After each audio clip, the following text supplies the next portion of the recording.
Mga idol, ngayong nasa kamay na ng mga otoridad si Pastor Kibuloy, naniniwala ka bang walang mangyayaring special treatment para sa kanya?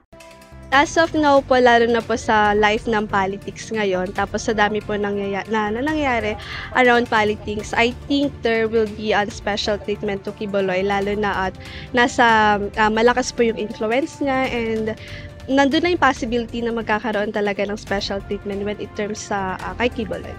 Para po sa akin, hindi naman na po bago po sa atin yung pagbibigay po ng special treatment kahit nagkasala po.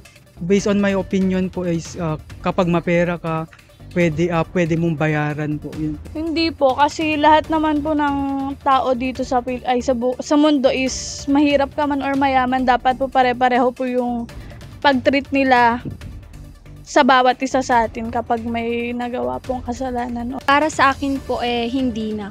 Kasi sa dami po ng kaso niya, hindi na po siya pwedeng maano ng special treatment kasi kailangan po ng hustisya kahit masasabi po nating mayaman siya or naging pastor man po siya o may nagawa man po siya dito sa ating bansa. Kung meron pong pagkakamali, kailangan po talaga ng hustisya. Pwede po kasi may impluwensya rin, maraming mga sumusuporta sa kanya.